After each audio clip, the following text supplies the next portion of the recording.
আজকে বলতেছে এটা কি সম্ভব? নুরুল ইজা কিতাবের মধ্যেও সেখানে পরিষ্কার করে বলা হয়েছে যে ইমাম আবু হানিফা রাহমাতুল্লাহি আলাইহি তিনি এক এশার উযু দিয়ে ফজরের নামাজ তিনি 40 বছর পর্যন্ত আদায় করছেন। ইমাম শাফি তার জীবনের বর্ণনা শুনে তিনি অবাক হলেন, এমন একজন মানুষ যিনি এশার উযু দিয়ে 40 বছর ফজরের নামাজ আদায় করেছেন, ইমাম আজম ইমাম আবু হানিফা। সুবহানাল্লাহ বলেন।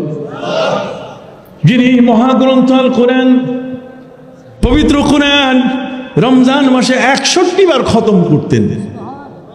সুবহানাল্লাহ বলেন। তাহলে যিনি এত বড় একজন আমেল ইবাদতকারী ব্যক্তি, সেই ইবাদতকারী ব্যক্তিটাকে নিয়েও এখন তুচ্ছ তাচ্ছিল্য করা হচ্ছে কি এটা কি সম্ভব যে এশার উযু দিয়ে ফজর? আমি বলছি বেটা তোমার ডায়াবেটিস হইতে পারে, কিন্তু ইমাম আবু হানিফার ডায়াবেটিস ছিল এটা কোনো কেতাবে নাই। এক উযুতে দীর্ঘক্ষণ থাকে, এক উযুতে দীর্ঘক্ষণ থেকে ইবাদত করার মতো এই সমস্ত হিম্মত ক্ষমতা, তাদের বডি কন্ট্রোল, তাদের দেহকে কন্ট্রোল করার মতো ক্ষমতা তাদের হাতে কি ছিল?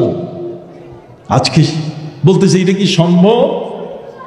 নুরুল ইজা কিতাবের মধ্যেও সেখানে পরিষ্কার করে বলা হয়েছে যে ইমাম আবু হানিফা রাহমাতুল্লাহি আলাইহি তিনি এক এশার উযু দিয়ে ফজরের নামাজ তিনি 40 বছর পর্যন্ত আদায় করছেন।